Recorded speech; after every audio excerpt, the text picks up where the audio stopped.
The morning after, a story in which the villain wins, and immediately wishes she had thought this through. The first thing Seraphine Veal noticed upon waking as supreme sovereign of the known realm was that her neck hurt. She had slept at her desk. This was, in retrospect, foreseeable. The final battle had concluded near midnight. The formal surrender documents had taken another 3 hours to ratify, because Lord Aldrich of the Eastern Provinces had insisted that the word unconditional was grammatically ambiguous and potentially binding in ways that could affect his trade agreements. And Seraphine had not wanted to start her reign by having a 70-year-old man removed from a signing ceremony, even if he absolutely deserved it. Then there had been the toasts. Then there had been the briefing she had requested from her intelligence chief. Then there had been the second briefing, because the first one had contained what her intelligence chief described as minor omissions, and what Seraphine described as 14 things you chose not to tell me until I asked specific questions. She had apparently then fallen asleep somewhere around the briefing document on agricultural supply chains, which was now stuck to the left side of her face. She peeled it off. It left ink on her cheekbone. She looked at it. The document was titled, Provisional Grain Distribution Framework. Outstanding Questions and Unresolved Jurisdictional Conflicts, Draft 7, pending resolution of the question of whether there is still a realm to distribute grain to. She set it face down on the desk. Outside her window, the capital city of Erevan was doing something she had not expected it to do the morning after its conquest. It was continuing. Bells were ringing, which she initially took for celebration before realizing they were the morning market bells. Carts were moving. She could hear, faintly, someone arguing about the price of onions. Seraphine had spent 11 years planning the fall of the Thessian monarchy. She had not spent very much time planning what would happen at 8 in the morning the day after. She stood, stretched, and examined herself in the long mirror that stood against the far wall of what had been the royal study and was now, technically, her royal study. Her battle armor was still on, because she had never managed to find anyone to help her remove the back fastenings. Her dark hair was destroyed. There was a crease across her cheek from the grain document. Her eyes, which had once been described by a court poet as the precise color of a storm deciding whether to be magnificent or merely fatal, were bloodshot. She looked, in short, like someone who had conquered a kingdom but not slept. She pulled the bell cord. Her aide, Marin, appeared with the particular expression of someone who had been awake all night arranging the mechanics of a new world order and was not going to say anything about it. Good morning, Sovereign, is it? Provisionally. What does that mean? Marin consulted her clipboard. Seraphine had always appreciated Marin for her commitment to the clipboard. In 20 years of service, through prison breaks, siege campaigns, 3 assassination attempts, and 1 incident in a foreign city that they had agreed never to discuss, Marin had maintained the clipboard. It was a constant. It was, at this moment, possibly the only constant left. There is a delegation from the Merchant Guild waiting to speak with you regarding the new taxation framework. I haven't made a new taxation framework. They are anticipating one. They would like to make representations before you do. There is also a delegation from the grain factors of the northern provinces who wish to discuss the impact of the eastern road blockades on the winter supply. There is a letter from the defeated King Aldrich, which my preliminary assessment suggests is not a capitulation letter so much as a negotiating document framed as a capitulation letter. There are 47 soldiers from the 3rd Battalion waiting for their discharge papers, which we do not currently have the administrative infrastructure to process. There is a young woman in the eastern courtyard who says she is the hero's sister and wishes to speak to whoever is now in charge. There is a prisoner transport from Vildmar that arrived this morning containing 63 prisoners of war for whom we have no current housing arrangement. And your horse is loose. Seraphine stared at her. My horse. She got out of the stables at approximately 6 this morning. She is currently in the rose garden. Which rose garden? The ceremonial one. Seraphine closed her eyes. The ceremonial rose garden had taken the Thessian monarchy 400 years to cultivate.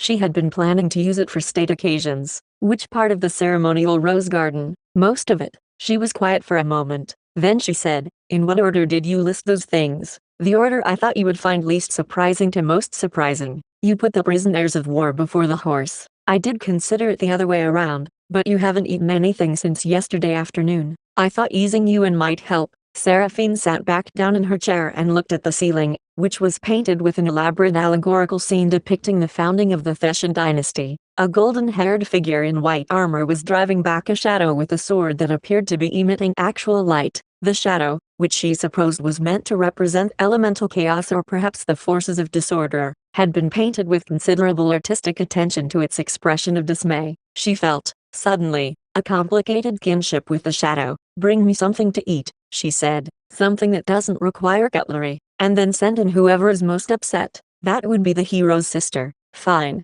Her first. The hero's sister was 17 years old and had clearly been crying for most of the night, but had arranged her face into an expression of such concentrated fury that the grief was almost invisible underneath it. She walked into the room with her fists at her sides and her chin lifted, wearing a traveling cloak that was still dusty from the road, and she looked at Seraphine with the absolute, unfiltered contempt that only teenagers and people who have recently lost everything can truly produce. Her name was Lyra. The hero's name had been Kaidan. Seraphine knew this because she had been trying to kill Kaidan for 4 years, and it is difficult to try to kill someone for 4 years without learning their name. She also knew, though she had not asked to know, that Kaidan had been 23 years old, that he had grown up in a village called Thornset in the foothills, that he had an extremely specific fighting style that combined traditional Veldmari sword technique with something he appeared to have invented himself, and that had given Seraphine's best tactician a migraine trying to counter. She knew he had liked dogs. She knew he had been afraid of heights, which was a significant military liability that she had attempted to exploit on 3 separate occasions. She knew that when her forces had finally cornered him in the Erevan citadel, he had been trying to get his sister to leave through a side passage rather than fighting, and he had been focused on this task when Seraphine's blade had found its opening. She had not known, until this moment, what the sister looked like. The sister looked like him, same jaw, same eyes, dark and direct. Seraphine put this information in a place she would deal with later, which was a place that had been getting very full lately and would probably need to be sorted at some point, and said, "Sit down. I'll stand." I didn't say it to be polite. I said it because you've been traveling and you're tired and this is going to be a long conversation and I need you to be able to think clearly during it. Something shifted in the girl's expression. She sat, with the air of someone who had decided this concession cost her nothing. Seraphine ate a piece of bread and looked at her. "What do you want?" "His body, for burial." "Yes, you can have it. Where do you want it sent?" Lyra blinked. This was, evidently, not the response she had prepared for. "Thornset. Our parents have a plot outside the village. I'll arrange it." Seraphine made a note. She looked up and found Lyra staring at her with an expression that had shifted again, this time towards something more complicated than contempt. "Is there something else? I want to know why. Why I killed him. Why any of it. 11 years. You've been planning this for 11 years. The girl leaned forward slightly, and now the grief was visible. It was very visible. It was barely contained. "He said, at the end, that you had reasons, that you weren't just, that there were things." She stopped. "He was very determined not to let you be a monster, even at the end. He kept saying there were reasons." Seraphine looked at the bread in her hand. There were, in fact, reasons. There were 11 years of reasons, beginning with a village called Caro that had been burned by Theshan soldiers in what the official records called a suppression action against collaborative insurgency, and what Seraphine called the day she was 14 years old and came home from market to find her family dead. There were reasons that wound through 10 years of organizing and building and gathering the kind of power that the Theshan monarchy found impossible to ignore until it was, by definition, too late. There were reasons that were political and reasons that were structural and reasons that she had rehearsed, at various points, as speeches, as manifestos, as documents of historical record. She had not, until this moment, been called upon to give them to a 17-year-old girl who had lost her brother. "He was right," she said. "There are reasons, and I'll tell them to you, if you want to hear them, but I want to be honest with you, they won't make you feel better. Reasons don't do that. They're just an account of how something happened. The fact that a thing happened for reasons doesn't mean it should have happened. Those are separate questions." Lyra was very still. "Did you have to kill him?" Seraphine put the bread down. "No," she said. "I could have taken him prisoner. He had surrendered the citadel. There was a case for it. My tactical advisors actually recommended it." She paused. "I decided against it because a living hero is a symbol. A living hero around whom resistance can consolidate. A living symbol who is young and compelling and good, in the particular way that makes people follow someone into battles they should not survive." She kept her voice even. "It was a strategic decision. I made it with the same part of my brain that I make all strategic decisions. And now I am thinking that I may have underestimated how much his supporters would consolidate around a dead hero instead." She was quiet for a moment. "I may have made an error." Lyra stared at her. "You're telling me this? You asked me to be honest. I didn't think you would be. I find lying about strategic errors to be counterproductive. If I don't understand where I went wrong, I repeat the error." She looked at the girl. "I'm not going to pretend to you that I am sorry. I'm not sorry I did what I did to take this kingdom from the people who had it. I am sorry about the specific shape of what it cost. Those are also separate things. The silence that followed was the kind that contained a great deal. Eventually, Lyra said, "What happens to his supporters? I don't know yet. That's a problem I need to solve today." She looked at Marin, who was waiting by the door. "Draft a proclamation of general amnesty for all non-military supporters of the Thessian resistance. Make it clear that they are not considered enemies of the new order and will not be prosecuted for association." She looked back at Lyra. "That is the best I can do right now. It is not enough. I know that." Lyra stood. She pulled her cloak around herself with the precise movements of someone using physical action to contain emotional state. She said, "He was the best person I have ever known." "I know," said Seraphine. "That was the problem. The Merchant Guild delegation was a study in competing forms of anxiety. There were 6 of them, wearing the heavy gold chains that indicated senior guild status, and they had arranged themselves in a triangle formation that Seraphine's experience told her meant they had competing interests but a shared fear, and had agreed to present a united front until they could determine which way the wind was blowing. She let them stand for slightly longer than was comfortable, finishing her notes from the previous meeting, then looked up and said, "I'm not going to execute merchants." There was a very small relaxation in the triangle, "unless they are actively working against public order, which I don't believe any of you are." She set down her pen. "What I need from you is an accurate picture of what has actually been happening with the capital's supply chains for the past 6 months, as opposed to what the Thessian Treasury reports claimed was happening. I have reason to believe those reports were significantly optimistic." The man at the apex of the triangle, a heavy-set individual with a carefully maintained beard that indicated he had been dealing with royalty for many years, cleared his throat. "There have been some irregularities, Sovereign, in the wheat futures, some pertaining to the road conditions east of Veldmar, some pertaining to certain arrangements that the previous administration made with the northern factor houses that were perhaps not entirely reflected in the public record." "How much grain does the capital have?" Silence. "In terms of weeks, not a figure in the treasury reports. The actual number." The bearded merchant looked at his colleagues. One of them, a small woman with the specific expression of someone who had been telling people the truth for 20 years and had largely been ignored, sighed and said, 8 weeks, perhaps 9, if rationing begins immediately, and winter begins in 6, 7, in a warm year. "Is this going to be a warm year?" "No," said the woman with the air of someone who has been reading weather reports with increasing despair. "It is not." Seraphine sat back. She had known, in the abstract, that there were supply problems. She had not known, because the Thessian records had been written by people whose primary skill was telling kings what they wanted to hear, that the supply problems were of this specific character and this specific urgency. She had won a kingdom that was, in approximately 9 weeks, going to run out of food. "All right," she said, with the particular calm she had learned to produce in crisis situations, the calm that had been described by her enemies as terrifying and by her allies as essential. "Here is what is going to happen. You are going to sit down with my agricultural secretary, who does not currently exist but will by this afternoon, and you are going to produce for me, by tomorrow morning, a complete picture of what we actually have, what we actually need, and where we might realistically get more of the difference. You are going to use the real numbers. If I discover later that you have used the polite numbers, I will revise my position on executing merchants." The small woman almost smiled. "Understood, Sovereign." "You," she said to the bearded man, "I want to speak to separately about the northern factor arrangements. Not because I plan to punish them, because I plan to need them." He blinked. "You want to continue the arrangements. I want to understand the arrangements. Then I'll decide whether to continue them, modify them, or replace them with something else. I'm not attached to any particular structure. I'm attached to people not starving." She paused. "You can be useful to me or you can be obstacles. I'd recommend the former. You clearly know how this city actually functions, as opposed to how it was documented as functioning. That knowledge has significant value." She watched them recalibrate. This was something she had noticed before, in various contexts. People braced for punishment, and when it did not arrive, they did not know quite what to do with themselves. The recalibration took a moment, and then they became, very often, people she could actually work with. Not always, but often. The prisoners of war were in a holding yard near the old barracks, 63 men and women sitting in the gray morning light, looking neither hopeful nor despairing,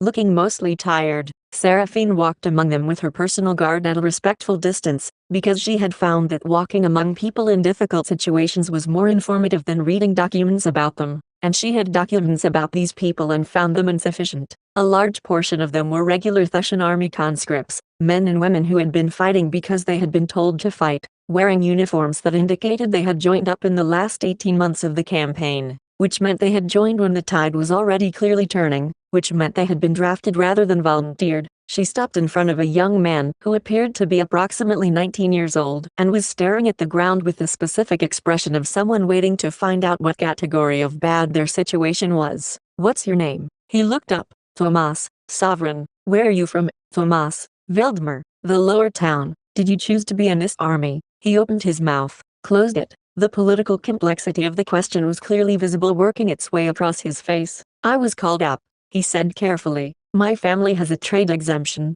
but they reclassified the exemptions in the spring." "Who's at home?" "My mother, 2 younger brothers. My father died in the Naren campaign, 3 years ago." She was quiet for a moment, then she turned to her aide. "Process these people for release. Standard provisions, travel documents, a travel stipend sufficient to get them home. Anyone who wants to be considered for service in the new structure can submit an application, which will be considered on individual merit. No blanket pardons necessary because blanket crimes were not committed." She looked back at Tomas. "Get home." He stared at her. "That's it. That's it. We thought." He stopped, looked around at the people near him, who were all very carefully not reacting to this conversation. There was talk that we'd be used as workers, or held for negotiation, or, "No," she said, "you're soldiers who served a government that no longer exists. I have no particular interest in you. I have significant interest in not having 63 people in a holding yard who could be at home and contributing to the economy of their towns."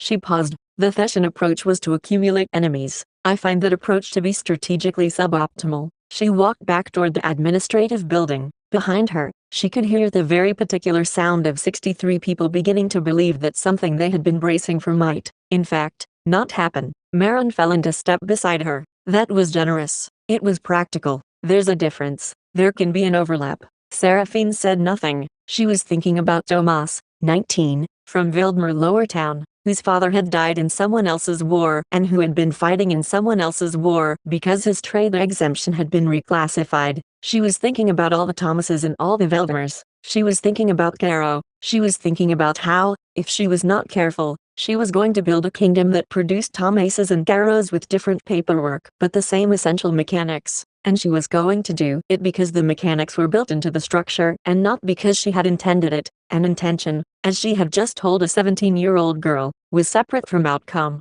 "Marin," she said, "what do we actually know about how the Theshan conscription system worked?" "Considerably less than we should," said Marin. "It was administered locally. The records are fragmented, and the officers who understood it are either dead or have fled to the eastern provinces. Find me someone who understood it. I need to know what I'm inheriting before I decide what to keep." Lord Aldrich's letter was, as Marin had predicted, not so much a capitulation as a negotiation in disguise. It ran to 14 pages. 7 of these pages were devoted to the history and legal precedent for the eastern province's particular administrative autonomy. 3 were devoted to a detailed accounting of the military and economic resources that Aldrich could theoretically bring to bear in any future conflict. And the final 4 were a carefully constructed argument for why it would benefit everyone involved if Serafini's new administration chose to formalize the eastern province's status as an autonomous partner region rather than an incorporated territory, with Lord Aldrich continuing in his current role. She read it once quickly, then once slowly, with a cup of tea she had finally managed to acquire. Aldrich was 72 years old. He had been lord of the eastern provinces for 40 years. He had, in that time, managed the single most agriculturally productive region of the realm with a combination of genuine competence and spectacular political self-interest. His people were not, by any comparative measure, badly off. His personal treasury was remarkable. His loyalty to the Theshan monarchy had been largely transactional, a fact that everyone had understood and that no one had found it convenient to address. He was, in short, exactly the sort of person she had been planning to replace with a new administrative structure. He was also, given that she had just learned she had 9 weeks of grain, the person who controlled a large portion of what she needed. She drafted a response. "Dear Lord Aldrich," it began, "thank you for your detailed correspondence, which I have read with considerable attention. I note that you have framed your continued governance of the eastern provinces as a question of regional identity and historical precedent. I would suggest that a more accurate framing is,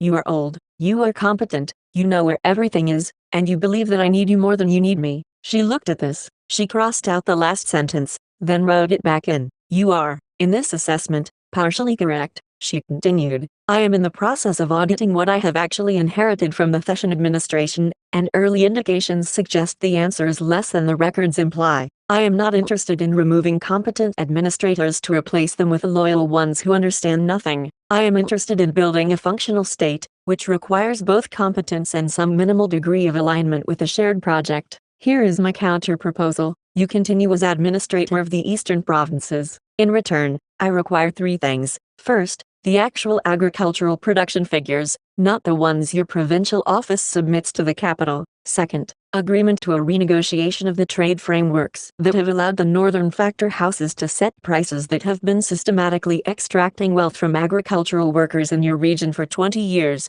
And third, a meeting, in person, at your earliest convenience, so that we can determine whether we are able to work with each other. I will not pretend that I intended to offer you this. I intended to replace you. I am revising that intention in light of current circumstances, which is what competent people do when circumstances change. Yours with appropriate respect, Seraphine Veal, Supreme Sovereign of the known realm. She folded it, sealed it, and gave it to Marin. Get this to Aldrich today, and start drafting the administrative framework for agricultural oversight, something that gives the regions autonomy but builds in actual reporting structures, not the Theshan model, which was aspirational rather than operational. Marin wrote this down. You know you're essentially describing a 3-year project. Yes, we have 9 weeks of grain. I know, those are somewhat in tension. Marin, said Seraphine, everything about governing is somewhat in tension. If you have a solution in which things are not in tension, I would like to hear it. Marin thought about this. No, she said, then add it to the list.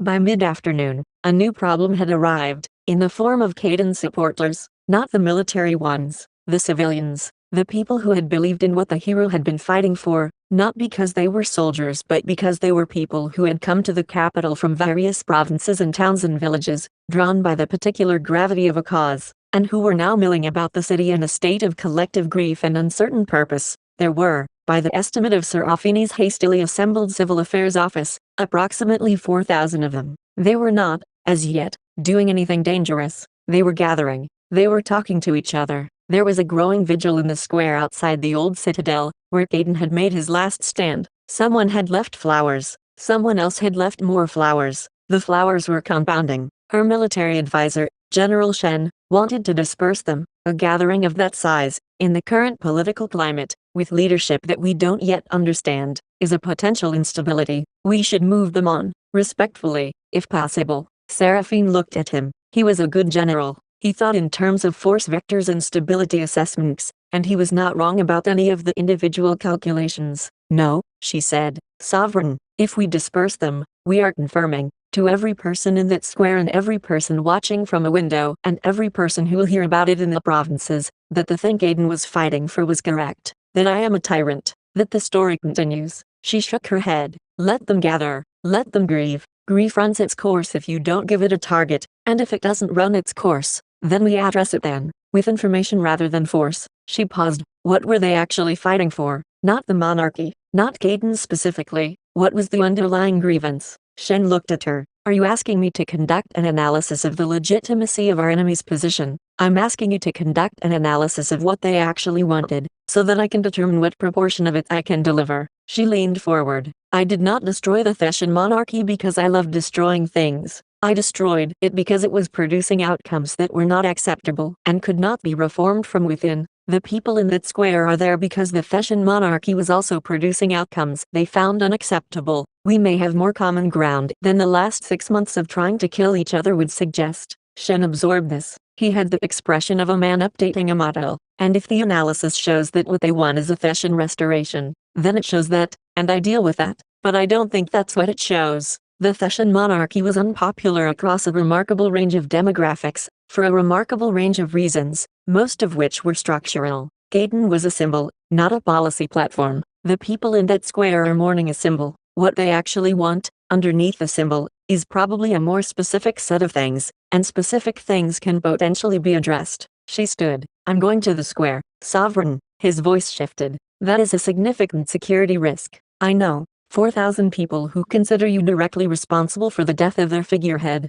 Yes, this is not a recommended course of action. She looked at him. General Shan, when the 3rd Battalion was pinned down at Vildmar River, what was the recommended course of action? He was quiet. He had been the one who had recommended the 3rd Battalion's retreat. She had overruled him and crossed the river at the undefended point that no one had defended specifically because it appeared undefendable, and it had changed the entire Western campaign. It is possible, he said, that I sometimes have a limited view of what constitutes a reasonable action. You're an excellent general, she said. Come with me. The square was full of people and flowers and the particular low murmur of collective grief, and it went quiet when Seraphine walked into it. She walked in with her guard at a distance. She was still in her battle armor because she had never found the time to change, and the armor was recognizable. She was very recognizable. There was no question about who she was. She walked to the center of the square, where the flowers were piled deepest against the base of the old campaign monument, and she stood there, and she let them look at her.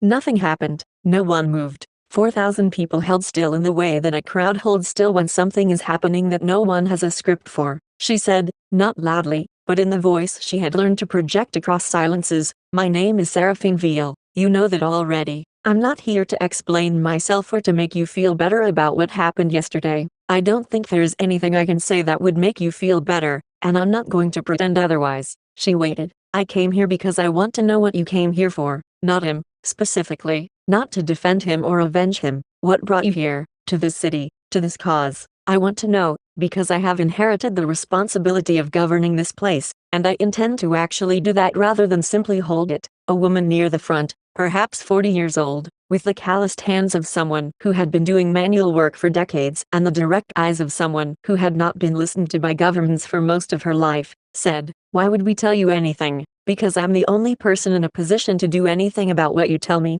said Seraphine. "You are not obligated to. I understand that, but I will listen." She listened for 2 hours. What they told her was complicated and contradictory and overlapping. It was about taxes and about roads and about the conscription reclassifications and about markets that had been regulated in ways that benefited guild interests rather than small producers, and about a border dispute in the southern reaches that had been running for 30 years and that the Fashion administration had managed by ignoring it until it occasionally exploded and then suppressing the explosion. It was about the particular grinding quality of being governed by people who regarded you as a resource rather than a constituency. It was about Gaydon, who had been, by many accounts, someone who had been able to walk into a room full of people who had every reason to distrust each other and make them feel, somehow, that the thing they had in common was bigger than the things that separated them. She could not give them Gaydon. She understood this with complete clarity. Whatever she built would not be him and would not be what he would have built, and some of the people in this square would never forgive her for that,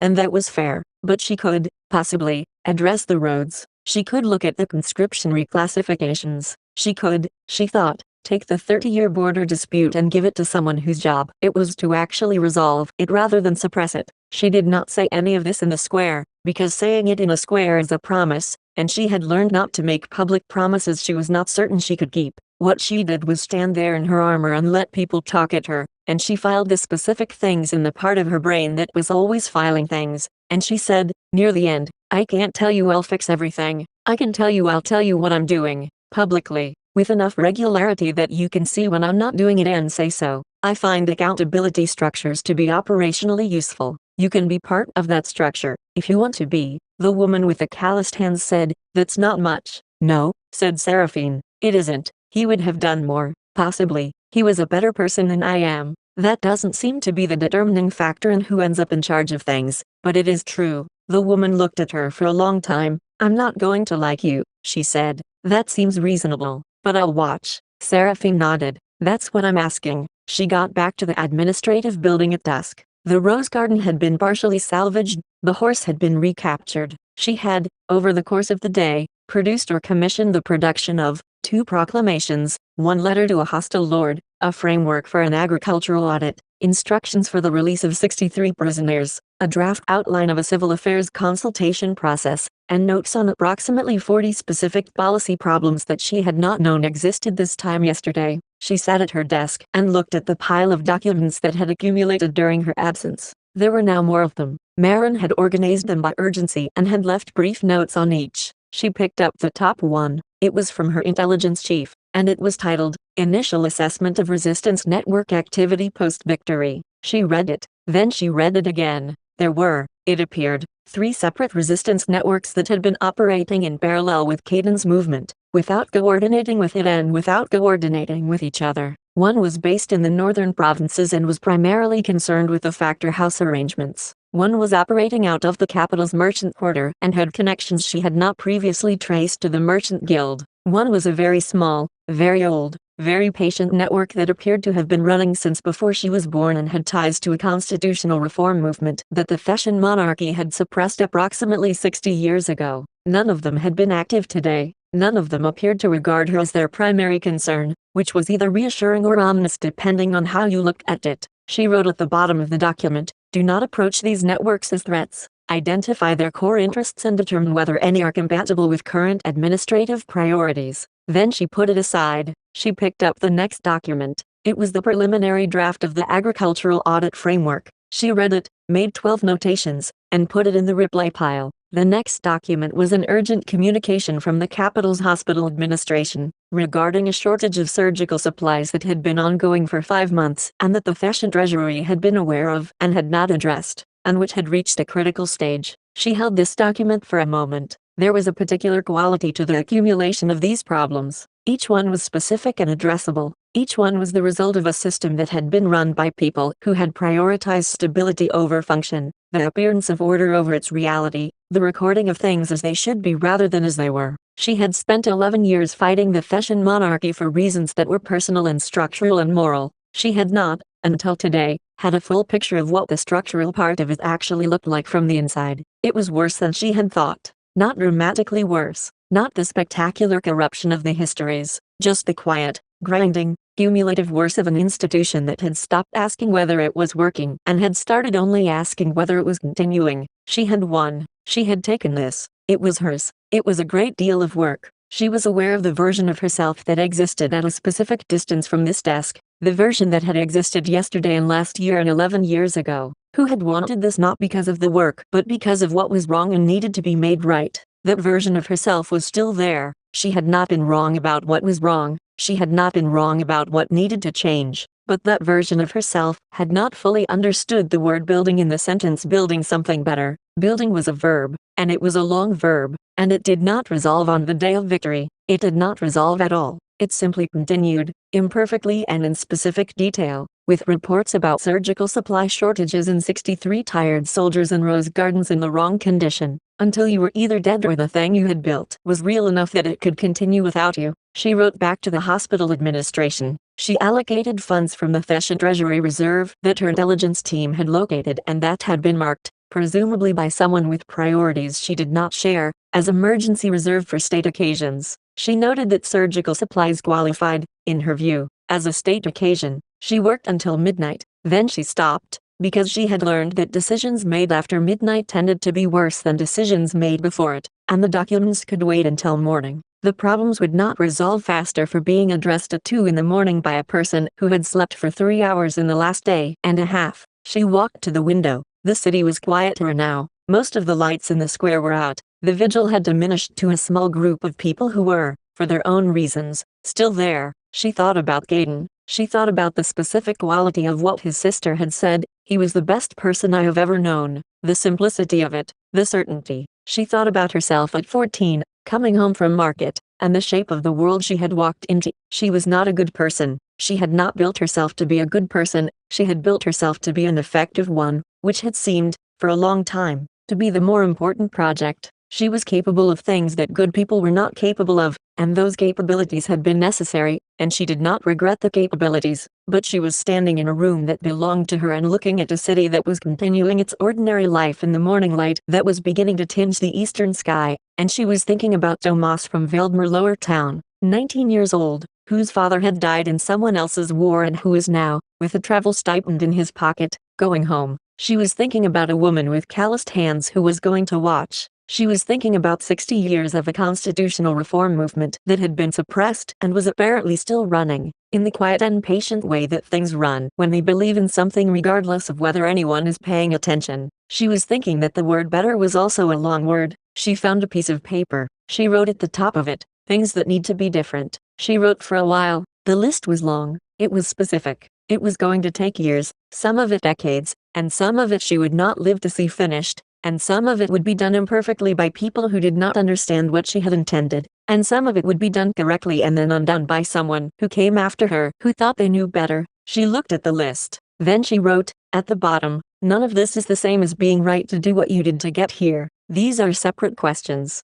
She stared at those words for a while. She did not cross them out. She folded the paper and put it in the inside pocket of her armor, where she would feel it against her chest whenever she was deciding something. She had learned, years ago, to carry things in that pocket that she did not want to forget. The texture of the paper, present but not visible, had a useful quality. She pulled the bell cord. Marin appeared, with an expression that suggested she had also not slept but was not going to mention it. First thing tomorrow, said Seraphine, I want a meeting with the heads of all the provincial administrative offices, in person if possible and by correspondence if not. I want an honest accounting of what each province is producing and what each province needs and where the gaps are, not the treasury version, the version from people who actually work there. Marin wrote this down. Second thing, I want someone to contact the Constitutional Reform Network, discreetly. Tell them I'm interested in speaking with them, not about them or at them, with them. Marin looked up. That network has been classified as a potential destabilizing entity by the Fashion Intelligence Office.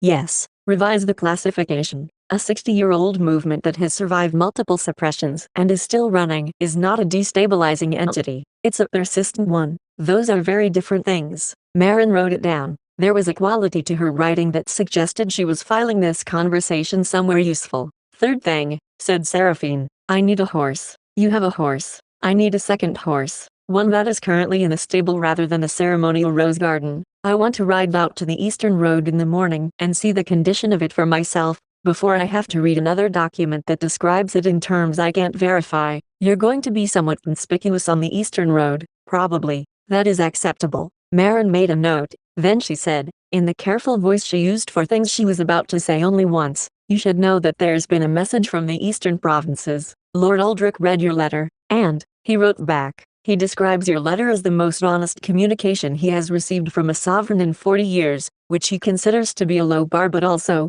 on reflection, a start. Something moved in Serafini's chest, something that was not quite satisfaction and not quite relief and was possibly, in the particular light of this particular morning, something she did not yet have a word for. Tell him I agree about the bar, she said, and that I look forward to the meeting. Marin went. The study was quiet. Seraphine looked at the allegorical ceiling. The golden-haired figure driving back the shadow with its sort of emitted light. The shadow, with its painted expression of dismay. The shadow, she noticed now, for the first time, was not retreating. The painter had given it a posture that suggested, on closer inspection, something more like stumbling. Like someone who had been hit with something they were not prepared for and was in the process of deciding what to do about it. She had been looking at that painting wrong for a year. Outside, the morning market bells were starting. The city was continuing. The work was continuing. The long, specific, imperfect work of building something that was better in the way that better required to be, not as a word in a speech but as a set of choices made every day, with incomplete information, under pressure,